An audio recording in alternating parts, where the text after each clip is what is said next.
নমস্কার বন্ধুরা, তিন শালিক চ্যানেলে তোমাদের সবাইকে স্বাগত। আজকে তোমাদের সাথে শেয়ার করব সয়াবিনের পকোড়া। এর জন্য মিক্সির ছোটো জারে নিয়ে নিয়েছি বেশ কয়েকটা সেদ্ধ সয়াবিন, নিয়েছি ভেজানো ছোলার ডাল 2 মুঠ, পরিমাণ মতো লবণ, কাঁচা লঙ্কা, আদা, সব কিছু আমি একসঙ্গে পেস্ট করে নিয়েছি। এবার এর মধ্যে দিলাম সামান্য হলুদ, 1 চামচ জিরের গুঁড়ো আর হাফ চামচ গরম মশলার গুঁড়ো। ভালো করে মিশিয়ে নিলাম। পাত্রটা আমার ছোটো লাগছে, তাই পাত্রটা আমি চেঞ্জ করে নিলাম। এরপর এর মধ্যে আমি মিশিয়ে দিলাম 1 মুঠ ধনেপাতা কুচি। ভালো করে মাখিয়ে দিয়ে দিলাম 2 চামচ চালের গুঁড়ো। চালের গুঁড়ো দিয়ে ভালো করে আমি মিশ্রণটা মাখিয়ে নিলাম।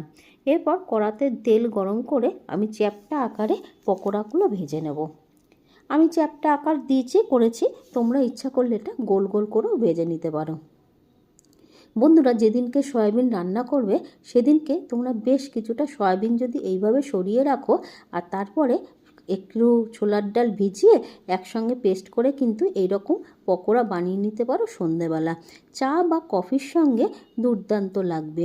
আর এত মুচমুচে, এত কুড়মুড়ে টেস্টি হয় এই পকোড়া, যতক্ষণ না তোমরা না বানিয়ে খাবে ততক্ষণ বুঝতেই পারবে না। আর শীতকালে কিন্তু আমাদের সবসময় একটু ভাজাভুজি খেতে ইচ্ছেই করে, আর সেটা যদি বাড়ির তৈরি হেলদি খাবার হয় তাহলে তো কোনো কথাই নেই। রেসিপিটা ভালো লাগলে লাইক, কমেন্ট, শেয়ার করতে ভুলো না।